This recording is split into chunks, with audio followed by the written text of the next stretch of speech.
बिना time waste किए। और इससे पहले हमने पार्ट 9 कंप्लीट कर लिए। पार्ट यहाँ पर जो है आपके, ठीक है, ये 9 है और 8 कंप्लीट हो चुके हैं। और फ्रेंड्स यहीं पे यहाँ पे मैं आपको बताऊँ, ये व्हाट्सअप नंबर है 7505890761।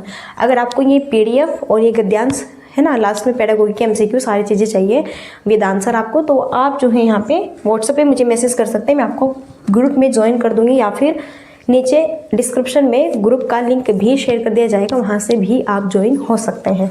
तो अपने अपने थ्रू आप जैसे आपको अच्छा लगे आप कर सकते हैं। ओके, चलो तो यहीं पर देखो फ्रेंड्स, सबसे पहले जो है नीचे दिए गए अनुच्छेद को पढ़कर पूछे गए प्रश्न यहाँ पे 1 से 7 के सही सबसे उपयुक्त उत्तर वाले विकल्प को चूज करना है।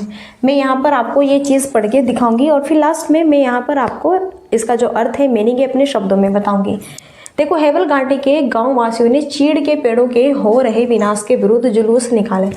ये जो लाइन यहाँ पर दी हुई है ना, यहाँ पे आपके यहाँ से सेम टू सेम इस लाइन से ये क्वेश्चन बनेगा कि हेवल घाटी के जो गांववासी हैं यहाँ पे जो किस पेड़ के विनाश होने के विरुद्ध जुलूस निकाले गए थे, तो यहाँ पर ऑप्शन होगा चीड़। तो फिर आप कहेंगे कि यहाँ पे सही आंसर ऑप्शन क्या होगा, राइट, चीड़ हो जाएगा। हेवल घाटी के गांव वासियों ने चीड़ के पेड़ों के हो रहे जो विनाश है उसके विरुद्ध जुलूस निकाले। घास चारा लेने जा रही महिलाओं ने इन पेड़ों से लीसा टपकाने के लिए लगाए गए लोहे निकाल दिए व उनके स्थान पर मिट्टी की मरहम पट्टी कर दी। तो यहाँ से क्वेश्चन बनेगा कि महिलाओं ने पेड़ों को बचाने के लिए क्या किया, यानी कि महिलाओं ने पेड़ों पर रक्षाबंधन, ठीक है, राखी यहाँ पे बांधी, जैसे कि पेड़ों के साथ में रक्षाबंधन मनाई, पेड़ों पर राखी बांधी। तो क्यों, किस लिए, तो पेड़ों को बचाने के लिए। देखो, जो चीड़ के पेड़ होते हैं, चीड़ के पेड़ को फाड़ कर कैसे बक्कल से जो उतारा जाता है, सिंपल भाषा में बताऊं तो वहाँ से एक लीसा निकलता है और उस लीसा का जो यूज़ होता है ना, हम काफ़ी चीज़ों में करते हैं उसका यूज़ हम, ओके, बहुत ज़्यादा वो जो है यहाँ पर काफ़ी चीज़ों में इसका यूज़ किया जाता है। इसलिए धीरे धीरे जैसे हम वो लीसा यहाँ पे निकाल लेते हैं चीड़ के पेड़ से ऐसे फाड़ के, तो वो धीरे धीरे उनका जो डेवलप होगा पेड़ों का वह नष्ट हो जाएगा। विरुद्ध यहाँ पे क्या है, वो उनका विनाश हो रहा है, तो उसके विरुद्ध ही जुलूस निकाल रहे हैं वलघाटी के गाँववासी। महिलाओं ने पेड़ों का रक्षाबंधन भी किया। हाँ देखो, यहाँ से क्वेश्चन बनेगा कि महिलाओं ने पेड़ों का रक्षाबंधन किया, क्यों किया भाई यहाँ पे, क्योंकि इन्होंने यहाँ पे जो है पेड़ों की रक्षा की है, पेड़ों को बचाने के लिए। ये बनेगा, आरंभ से ही लगा कि वृक्ष बचाने में महिलाएं आगे आएंगी। वन कटने का सबसे अधिक कष्ट उन्हीं को उठाना पड़ता है क्योंकि घास चारा लाने के लिए उन्हें और दूर तक जाना पड़ता है। तो भैया यहाँ पे जो महिलाएं हैं, अगर हम वन काटेंगे तो इनसे नुकसान किसे होगा, नुकसान होगा महिलाओं को। और जब महिला वन चारा कहाँ से लाएगी, कैसे करेगी, क्योंकि जब पेड़ पौधे होते हैं तो उसके आसपास बहुत प्लांट्स जो होते हैं ना, उसके आसपास बहुत छोटे छोटे पेड़ पौधे उग जाते हैं नेचुरल तरीके से, जहाँ से भैया वह घास लाती है और अपने जो है जो गाय है, भैंस जो भी है उनके यहाँ पे, और उनको फिर चारा डालती है। ठीक है, कठिन स्थानों से घास चारा एकत्र करने में कई बार उन्हें बहुत चोट लग जाती है। वैसे भी पहाड़ी रास्तों पर घास चारे का बोझ लेकर 5-10 किलोमीटर या उससे भी ज़्यादा चलना बहुत कठिन हो जाता है। इस आंदोलन की बात ऊंचे अधिकारियों तक पहुंची तो उन्हें लीसा प्राप्त करने के लिए तौर तरीकों की जांच करवानी पड़ी। जांच से स्पष्ट हो गया कि बहुत अधिक लीसा निकलने के लालच में चीड़ के पेड़ों को बहुत नुकसान हुआ है। मैंने कहा ना कि जो चीड़ का यहाँ पे पेड़ होता है उससे लीसा निकाला जाता है और वो लीसा काफ़ी सारे हम जो है चीज़ों में उसका यूज़ करते हैं, काफ़ी यूजफुल होता है वो है। ओके, तो लोग जो होते हैं लालच में आके चीड़ के पेड़ों को बहुत नुकसान पहुंचा रहे हैं। अब आप देखो, यहाँ पे कुछ फ्रेंड्स ऐसे भी होंगे जो गांव से भी बिलोंग करते होंगे, जिसके यहाँ पे घर पे गाय भैंस जो भी होंगे, है ना, तो भाई आपकी जो यहाँ पे दादी है या फिर दादू है वो खेत में जाते होंगे, मम्मा वगैरह जो भी होंगे, तो वहाँ से जो है घास चारा लाते हैं। और कुछ ऐसे होते हैं कि बहुत जो भाई कुछ तो अपने खेत में है ना उगा लेते हैं जो है घास चारा, लेकिन कुछ गरीब लोग होते हैं जिनके यहाँ पे ज़मीन नहीं होती है, तो वह फिर आसपास एक दूसरे के खेत से चारा लाते हैं। तो यही चीज़ कही गई है कि अगर हम पेड़ों को काटेंगे तो महिलाएं भी परेशान होगी, और फिर अगर आसपास उन्हें घास नहीं लगे तो काफ़ी दूर दूर तक जाएगी, और फिर वह घास कैसे लाती है, सिर पे उठा के लेके आती है ना, तो फिर देखो कितना ज़्यादा उन्हें कष्ट होता है। कभी कभी तो उनके साथ कुछ दुर्घटना भी घटित हो जाती है कि गिर गई, पैर फिसल गया, ये हो गया, वो हो गया, बहुत सारी चीज़ें नॉर्मल हो सकती है उनके साथ में। तो यहाँ से क्वेश्चन बनेगा और बहुत गजब तरीके से हम करेंगे। इस अनुचित तरीकों पर रोक लगी, चीड़ के घायल पेड़ों को आराम मिला, एक नया जीवन मिला। पर तभी खबर मिली कि इस इलाके के बहुत से पेड़ों को कटाई के लिए नीलाम किया जा रहा है। लोगों ने पहले तो अधिकारियों को ज्ञापन दिया कि जहां पहले से ही घास चारे का संकट है वहां और व्यापारिक कटान न किया जाए। जब अधिकारियों ने गांव वासियों की मांग पर ध्यान न देते हुए नरेंद्र नगर में नीलामी की घोषणा कर दी तो गांव वासी जुलूस बनाकर वहां नीलामी का विरोध करते हुए पहुंच गए। वहां एक तो ठेकेदारों से हेवल घाटी की महिलाओं ने कहा, आप इन पेड़ों को काटकर हमारी रोजी रोटी मत छीनो, पेड़ कटने से यहाँ बाढ़ व भूस्खलन का खतरा भी बढ़ जाएगा। तो यहाँ से भी क्वेश्चन बनेगा कि पेड़ कटने से किसका संकट जो है किसका खतरा बढ़ जाएगा। तो यहाँ पर बढ़ेगा बाढ़ और भूस्खलन का, यहाँ से क्वेश्चन बनेगा। कुछ ठेकेदारों ने तो वास्तव में वह बात मानी, पर कुछ अन्य ठेकेदारों ने एद्वानी और सलेत के जंगल खरीद लिए।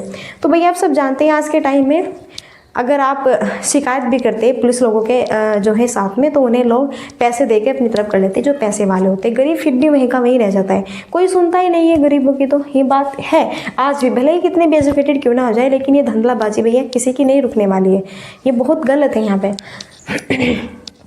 तो जैसे गाँव वाले यहाँ पर हैं और वह जो है अधिकारियों के जाके ज्ञापन भी दिया उन्होंने और उनसे उन्होंने इसको अपनी बातों को रखा भी, लेकिन फिर भी अधिकारियों ने उन पर ध्यान नहीं दिया, क्योंकि ये होते ही ऐसे ही लालची होते हैं। अगर इन्हें कोई पैसे देता है तो उनकी तरफ ही मुड़ जाते हैं। स्पेशली सही बात है, ये जो ज़्यादा बड़ा होता है ना, वो भी जो बड़े होते हैं ना उन्हीं की ही कदर करते हैं और उन्हीं के ही बारे में सोचते हैं।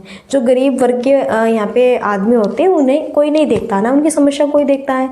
तो ये चीज़ बहुत गलत है, ठीक है। तो यही फिर यहाँ पर ये खुद ही इकट्ठा होते हैं कि चलो भाई खुद ही संघर्ष करते हैं और क्या, स्वयं ही करेंगे यहाँ पे हम कुछ ना कुछ। तो फिर ये खुद ही करते हैं और खुद यहाँ पर जो है कहते हैं कि अगर आप लोग पेड़ काटोगे तो हमसे हमारी रोटी रोजी भी छीन जाएगी और पेड़ काटने से बाढ़ और भूस्खलन का भी खतरा बढ़ जाता है। क्योंकि बाढ़ अगर देखो पेड़ अगर कटेंगे तो इससे जो है यहाँ पर एक तो सारा जो माहौल होगा बिल्कुल खाली खाली सा हो जाएगा।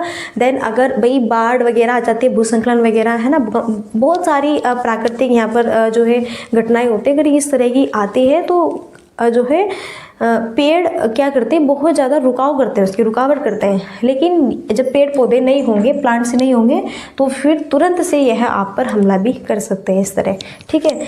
तो यहीं पर जो है फ्रेंड्स बहुत ही बेहतरीन सा और सिंपल सा और बहुत ही गजब का यहाँ पर ये गद्यांश है। आई होप आपको ये समझ आ गया होगा। अब यहाँ से जो क्वेश्चन बनेगा ना वो सारे हम करने वाले हैं। और देखो मैं यहाँ पर आपको साथ ही साथ में ये चीज़ें भी दिखाऊंगी। यह देखो यहाँ पे चीड़ का पेड़। फर्स्ट क्वेश्चन है, हेवल घाटी में किन पेड़ों के होने वाले विनाश के विरुद्ध जुलूस निकाले गए?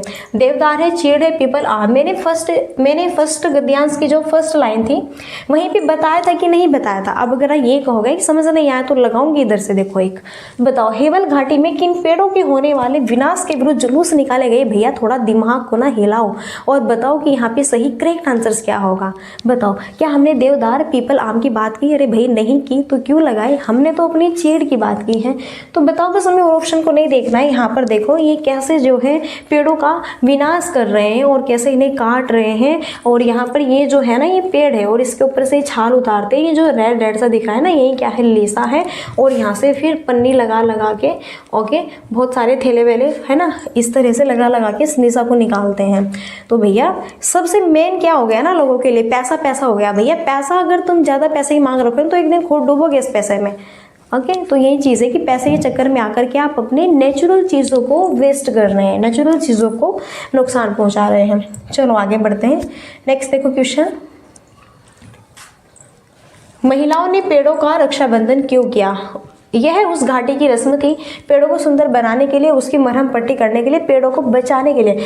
बताओ मैंने बताया था कि नहीं बताया था आपको गद्यांश में जब मैं आपको पढ़ा रही थी कि यहाँ पे जो महिला है पेड़ों पर राखी बांध रही है। क्या बांध रही है? पेड़ों पर राखी। देखो जैसे कि मैंने फॉर एग्जाम्पल यहाँ पे आपको दिखाने के लिए ऐसे ही लिया है जिससे आप सही से समझ आए। तो देखो ऐसे पेड़ों पर राखी, तो यहाँ पे जो है ये लिखा हुआ है ना इसके बीच में कि पर्यावरण बचाओ देश बचाओ, इस तरह की नॉर्मल चीज़ें यहाँ पे लिखी हुई है पर्यावरण संरक्षण को लेके।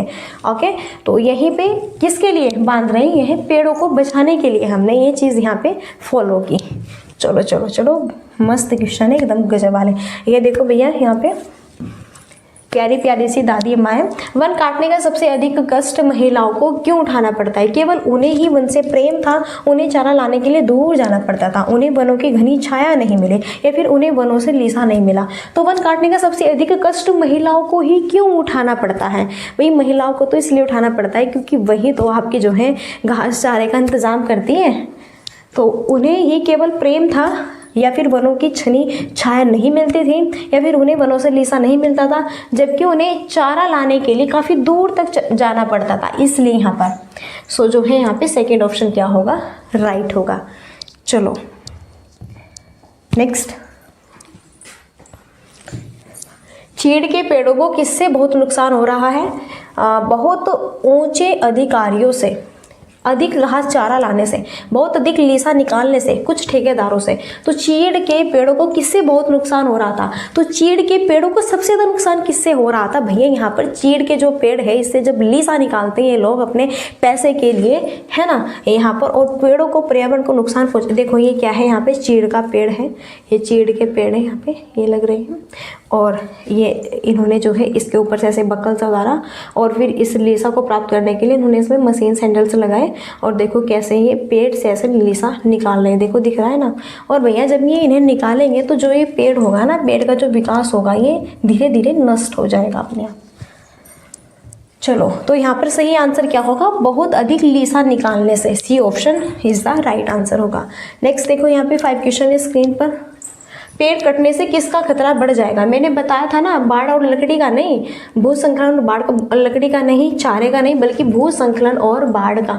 भाई अगर आसपास से पेड़ काटते जाएंगे तो देखो जो यहाँ पर क्या है, सारी ज़मीन खाली हो जाएगी और फिर यहाँ पर बाढ़, भूस्खलन, बहुत सारी प्राकृतिक जो है घटनाएं घटित होने की संभावना रह सकती है।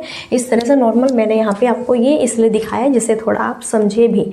ओके, तो पेड़ कटने से किसका खतरा बढ़ जाएगा? भूस्खलन और बाढ़ का। इसी की तो बात हुई थी। अब अगर आप अपना दिमाग लगाएंगे ना थोड़ा, कि अपना दिमाग यूज़ करें कुछ एक्स्ट्रा वाला, तो तब गलत कर सकते हैं। तो जो चीज़ मेनली गद्यांश में कही गई है ओनली उसी पर हम फोकस क्रिएट रखेंगे। रोजी रोटी शब्द है नेक्स्ट। रोजी रोटी शब्द है संज्ञा, सर्वनाम, विशेषण है, शब्द युग्म है। तो रोजी और रोटी, देखो रोजी और रोटी जो शब्द है ना, ये यहाँ पर शब्द है शब्द युग्म। देखो शब्द युग्म हम उसे कहते हैं जो सेम से होते हैं आपके, जैसे रोजी और रोटी, इनका जो उच्चारण है ना समान सा है, इनका जो उच्चारण है एक जैसा है, उच्चारण सिंपल भाषा में एक जैसा है, परंतु इनका अलग है, परंतु इनका जो अर्थ है, परंतु इनका अर्थ क्या है?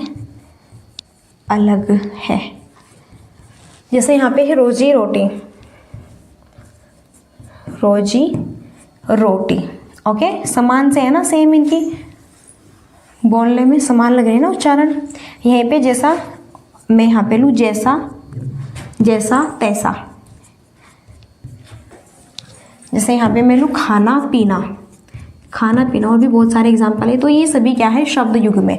ये ट्रिक है, याद रखिए। जब इस तरह से होते हैं ना, अपोजिट वाले शब्द होते हैं और दिखने में उच्चारण सेम सा होता है, लेकिन यहाँ पर अर्थ इनका अलग अलग होता है, तो वह क्या होंगे? शब्द युग्म। नेक्स्ट है, कुछ ठेकेदारों ने तो वास्तव में वह बात मानी, वाक्य में निपात है, कुछ ने तो वह। देखो निपात, निपात वह होता है, निपात जो शब्द होता है वह होता है जिस पर हम ज़्यादा जोर देते हैं, जिस पर हम ज़्यादा जोर देते हैं। तो कुछ ठेकेदारों ने तो, कुछ ठेकेदारों ने तो वास्तव में, कुछ ठेकेदारों ने तो यहाँ पर निपात है। तो निपात जो होते हैं 9 होते हैं, तो यहाँ पर तो निपात है आपका। तो क्या है? निपात है। निपात वही होता है जिस शब्द पर हम ज़्यादा फोकस क्रिएट करते हैं, ज़्यादा फोकस क्रिएट कर रहे हैं। तो कुछ ठेकेदारों ने तो वास्तव में वह बात मानी, वाक्य में निपात है तो यहाँ पर। ओके, आगे नेक्स्ट देखो। और भैया देखो मैं पढ़ा रही हूँ और मुझे फीवर भी हो रहा है, अंदर ही अंदर फीवर सा हो रहा है। कोई नहीं, तभी तो इतना भी ज़्यादा मज़े से नहीं पढ़ा रही हूँ, क्योंकि अंदर ही अंदर मुझे फीवर हो रहा है। मैं पढ़ा भी रही हूँ, फिर भी आप सबके सामने बहुत हैप्पी हो। चलो कोई बात नहीं। आज की क्लास कल की हमारी मिस हुई थी, इसी वजह से हुई थी। कल वाली जो क्लास थी वो हमारी इसी वजह से मिस हुई थी, लेकिन फिर ऐसे ही होने लगा। नेक्स्ट देखो, वाइगोत्स्की ने भाषा विकास का परिप्रेक्ष्य प्रस्तुत किया, व्यवहारवादी, समाज सांस्कृतिक या फिर व्यवहार सांस्कृतिक या फिर संज्ञानवादी। तो वाइगोत्स्की ने भाषा विकास का परिप्रेक्ष्य प्रस्तुत किया। अब यहाँ से हमारे जो है पेडागोगी के MCQ स्टार्ट हो जाते हैं। तो भैया हम बहुत ही अच्छे से जानते हैं जो वाइगोत्स्की है कहाँ के रहने वाले थे, रूस के रहने वाले थे, और भाषा विकास का भाई भाषा को बहुत इंपॉर्टेंस देते हैं। और इनका तो बस यही मानना है कि बच्चा कैसे सीखता है, समाज और संस्कृति की अंतःक्रिया से चीज़ों को सीखता है, अंतःक्रिया से ही सीखता है बच्चा। समाज और संस्कृति को ऑप्शन में दिखे ना बस। और संज्ञानवादी तो जीन कैसे रहते हैं, व्यवहारवादी यहाँ पे पावलो रहते हैं। तो समाज जो संस्कृति है यही यहाँ पे सही आंसर हो जाएगा। यही कहते हैं कि बालक भाषा जो सीखते हैं अपने समाज में, अपने धर्म में, अपनी संस्कृति में अंतःक्रिया करते हैं, उनके साथ में बातचीत करते हैं, तभी चीज़ों को वो सीखते हैं, ऑब्जर्व करते हैं, उसका अवलोकन करते हैं। नेक्स्ट देखो 9 क्वेश्चन है, बहुभाषी कक्षाओं में बच्चों की घर की भाषा को स्थान देने की दृष्टि से कौन सा कार्य सबसे प्रभावी है? हिंदी भाषा के शब्दों को अपनी भाषा में कहो, हिंदी भाषा के शब्दों को अपनी भाषा में लिखो, हिंदी भाषा में सुनी कहानी को अपनी भाषा में कहो, अपनी भाषा में अपनी पसंद का कोई गीत सुनाओ। तो बहुभाषी कक्षा में, बहुभाषी कक्षा का मीन्स होता है जिसमें बहुत सारी भाषा के अलग अलग बच्चे होते हैं। देखो एक क्लास है, एक क्लास में 30, 35, 40, 45 बहुत सारे बच्चे हैं, स्टूडेंट्स हैं। तो भाई इन सभी स्टूडेंट्स, ये जो स्टूडेंट्स हैं सभी, इन सबकी अपनी अपनी क्षेत्रीय भाषाएं, अलग अलग लैंग्वेज है।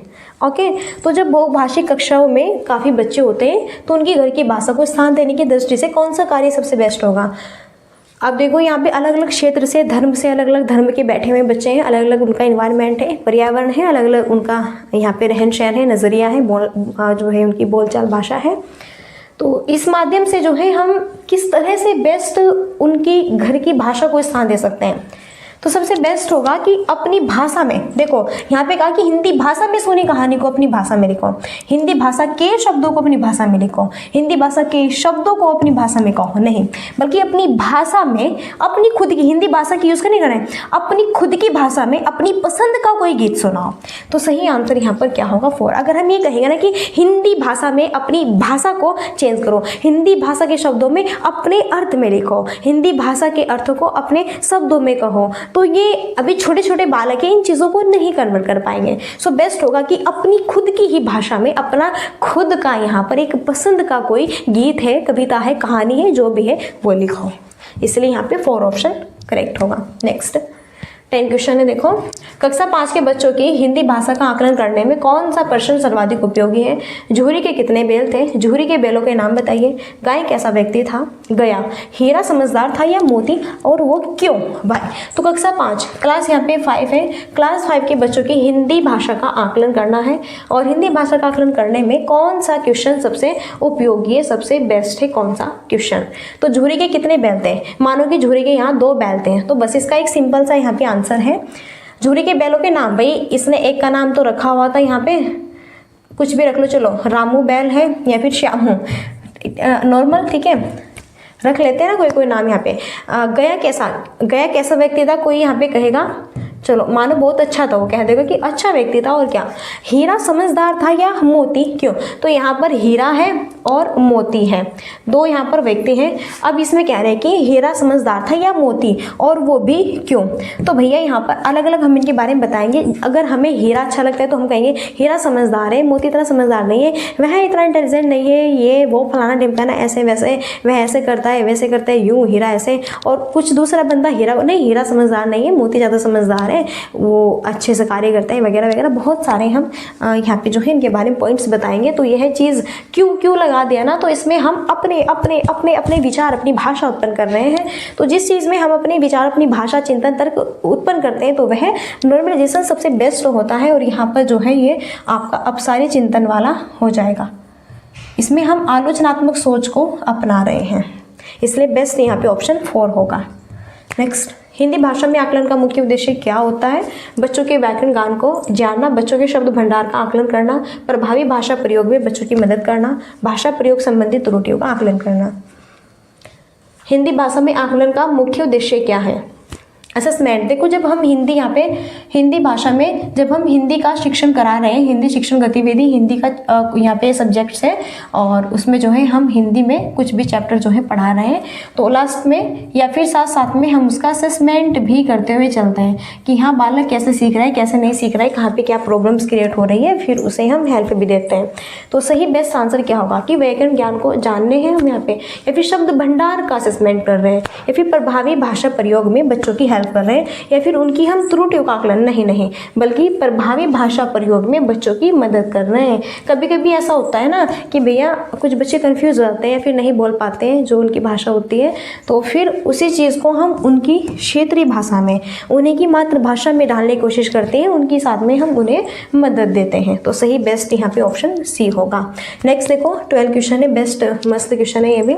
तीसरी कक्षा का मोहित अक्सर पढ़ते समय शब्दों की पुनरावृत्ति करता है, तो आप उसके बारे में क्या कहेंगे? तो आप उसके पठन के बारे में क्या कहेंगे? देखो 3rd क्लास का एक यहाँ पे बालक है जिसका नाम क्या है भैया? मोहित है। बड़ा ही प्यारा सा नाम है और क्लास जो है यहाँ पे भैया इसकी 3rd है। और जब वो पढ़ता है ना, पढ़ते समय पुनरावृत्ति करता है, यानी कि बार बार पढ़ता है, दोबारा फिर से पढ़ता है, तो उसका मतलब यहाँ पे उसे पढ़ना नहीं आता, ये नहीं होगा, उसे पढ़ने में बहुत कठिनाई होती है, नहीं, वह अर्थ की खोज में पुनरावृत्ति करता है या फिर उसे शब्द पढ़ने में कठिनाई, नहीं, वह अर्थ की खोज में, देखो वह पढ़ रहा है ना और पढ़ते वक्त वह पुनरावृत्ति करता है, तो उसका जो पठन होगा ना वह क्या होगा कि भैया वह यहाँ पर अर्थ समझने के साथ साथ में पुनरावृत्ति कर रहा है, वह अर्थ की खोज में पुनरावृत्ति करता है, वह उसका अर्थ समझना चाह रहा है। कुछ तो ऐसे होते हैं कि लिखा है चलो फटाफट पढ़ लिया निकले, है ना, ऐसे थोड़ा है ना। हम जो भी पढ़ रहे हैं तो ध्यान से पढ़ें और जो भी हम पढ़ रहे हैं उसका अर्थ समझें। अब पढ़ तो लिया हमने कि हाँ ये कर लिया, वो कर लिया, वो कर लिया, फलाना ढिमकाना, और पता नहीं हमें इसका मीनिंग क्या है, इसका अर्थ क्या है कुछ। तो भाई अगर यहाँ पे हम बात करें जो BA करते हैं, BSc कर रहे हैं, काफ़ी जो है अच्छी चीज़ पे है ना। कुछ तो ऐसे होनहार स्टूडेंट्स के कॉलेज जाते हैं, स्कूल जाते हैं, बड़े बच्चों की बात करें तो 5 क्लास का ही है, अगर उनसे पूछे ना कि चलो कुछ ये बता दो तो ये गई है, पता ही नहीं, तो क्या है पढ़ने के लिए। आज से कुछ फैशन का ही दौर रह गया, अगर हम ज़्यादा यहाँ पे थोड़ा देखें, फैशन का ही ज़्यादा दौर है भाई। कोई है जो बहुत अच्छे से बेस्ट तरीके से पढ़ता है तो बहुत ये चीज़ें देखी जाती है नॉर्मल तरीके से, ठीक है। तो वह अर्थ की खोज में पुनरावृत्ति कर रहा है, वह अर्थ समझ के तब पढ़ रहा है। नेक्स्ट, भाषा सीखने सिखाने की प्रक्रिया में सबसे कम कौन सा महत्वपूर्ण है? भाषा की पाठ्य पुस्तक है, भाषा का आकलन है, भाषा शिक्षण पद्धति है, भाषा का परिवेश है। तो भाषा जब आप बच्चों को सिखाएंगे या सीखेंगे उसकी प्रक्रिया में सबसे कम इंपॉर्टेंस, सबसे कम महत्वपूर्ण कौन सा होना चाहिए? देखो भाषा का असेसमेंट है, भाषा शिक्षण की पद्धति है, या फिर भाषा का परिवेश है, ये सबसे बेस्ट होगा। लेकिन भाषा की पाठ्य पुस्तक ये कह रहे हैं कि यहाँ पर जो है मेनली फोकस आप उसके व्याकरण पर या फिर बस उसकी पाठ्य पुस्तक पर रख रहे हैं और उसका कोई भी आप यहाँ पे असेसमेंट नहीं कर रहे हैं, ना कोई भी एक्टिविटीज उसे करा रहे हैं कि वह कैसे सीख रहा है कैसे नहीं सीख रहा है। तो देन ये चीज़ें यहाँ पे आपकी क्या होगी, रॉन्ग हो जाएगी। और ये सबसे कम महत्वपूर्ण होगा कि अगर हम फोकस ओनली बच्चे की भाषा की पाठ्य पुस्तक पर ही डिपेंडेड रहेंगे, नहीं भैया उसकी हाँ जो है यहाँ पे क्षेत्रीय भाषा, मातृभाषा, उसका अच्छे से असेसमेंट, सारी चीज़ें हमें यहाँ पे देखनी है। भाषा शिक्षक के लिए जरूरी है कि मैं भारतीय भाषाओं की को स्वीकार करें और शब्द साहित्य को ब्लैंक की इस दृष्टि से देखें, जटिलता और साहित्यिक विषमता और सराहना, विविधता और सराहना विविधता। देखो भाषा शिक्षक के लिए जरूरी है कि मैं भारतीय भाषाओं को वह जो भारतीय भाषा है, भारतीय भाषाओं को वह विविधता भारतीय भाषाओं को वह विविधता, ठीक है, भारतीय भाषाओं की वह विविधता को स्वीकार करे और समृद्ध साहित्य है ना, समृद्ध साहित्य की वह सराहना की दृष्टि से उसे देखे। इसलिए यहाँ पे सही आंसर ऑप्शन देखो भारतीय जो भाषा है, भारतीय भाषाओं की बात करें तो भाई 22 तो भाषा है भारत में, कितनी 22 भाषा है। अगर आप उत्तर प्रदेश के हो तो उत्तर प्रदेश में भी अलग अलग क्षेत्र के हैं, तो अगर है ना तो कहीं पे किस तरह की भाषा बोलते हैं, क्षेत्रीय भाषा है। अगर आप भाई तेलंगाना तो तेलुगु भाषा बोलते हैं, आप उड़ीसा से उड़ीसी भाषा बोलते हैं, आप महाराष्ट्र से तो अलग ही लैंग्वेज का यूज़ करते हैं, अगर आप नागालैंड से तो इंग्लिश बोलते हैं, नहीं पे आप पंजाब में हैं पंजाब के तो पंजाबी बोलते हैं। तो इसलिए तो सभी क्षेत्र की अलग अलग यहाँ पर भाषाएं, तो भारतीय भाषाओं की 22 भाषाएं, तो अलग अलग यहाँ पर क्या है भाषाएं हैं सबके। तो भाई हमें सभी भारतीय भाषाओं को क्या देना है, विविधता का स्वरूप देना है, अलग अलग डिफरेंट है सबकी, और सबकी विविधता की यहाँ पे जो है स्वरूप को सबकी सराहना भी करनी है, ठीक है, किसी को भी बुरा नहीं कहना। ओके चलो नेक्स्ट देखो, यहाँ पे 15 क्वेश्चन है। पहली कक्षा के बच्चों के साथ कविता गायन के बाद आप क्या करेंगे, बच्चों से कहेंगे कि वे सुनी सुनाई कविता को शब्द से सुनाएं। बच्चों से कविता पर आधारित क्वेश्चन पूछेंगे। बच्चों को कविता में आए 5 शब्द बताने के लिए कहेंगे। बच्चों से कहेंगे कि वे अपनी भाषा में अपनी पसंद की कोई कविता सुनाएं। तो पहली फर्स्ट क्लास की यहाँ पे बच्ची है, उसके साथ में कविता गायन के बाद आप क्या करेंगे, तो आप क्या कहेंगे कि जैसे जैसे मैंने बोला सेम वही आपको सुनाना है। तो कभी भी ऐसा नहीं करना है कि शब्दशः वही चीज़ हमें रटवानी है। तो आपकी रटाफिकेशन हो गया यहाँ पे। सही तौर पे अगर हम बात करें शब्दशः, ये जो यहाँ पे वर्ड है ना निगेटिव टैग वर्ड्स हैं। या फिर बच्चों से कविता पर आधारित क्वेश्चन, भाई फर्स्ट क्लास क्या है, देखो पहली क्लास की तो बात हुई है। पहली क्लास देखो पहली कक्षा के बच्चों के साथ कविता गायन कर रही है टीचर्स लोग।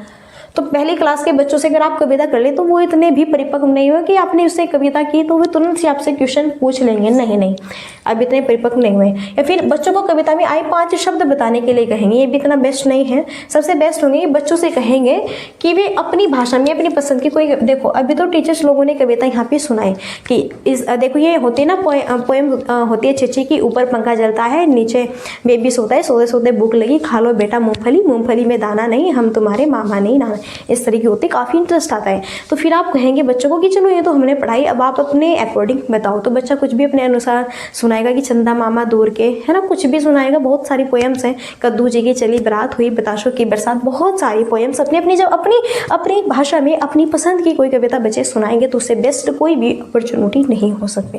इसलिए 15 क्वेश्चन यहाँ पे हमारे कंप्लीट हुए। देन सेशन बताओ कैसा लगा, अच्छा लगा कि नहीं लगा। PDF चाहिए तो सभी 7505890767 व्हाट्सअप नंबर है, इसे फटाफट आप ज्वाइन कर लो। और अब यहीं पर हम मिलते हैं नेक्स्ट सेशन में। और हाँ, सब्सक्राइब करोगे तभी यहाँ पर जो है आपको नेक्स्ट वीडियो का नोटिफिकेशन मिलेगा। तो मिलते हैं नेक्स्ट सेशन में, और तब तक के लिए so thanks for watching, keep study and bye bye, take care. जय हिंद, जय भारत, नमस्कार।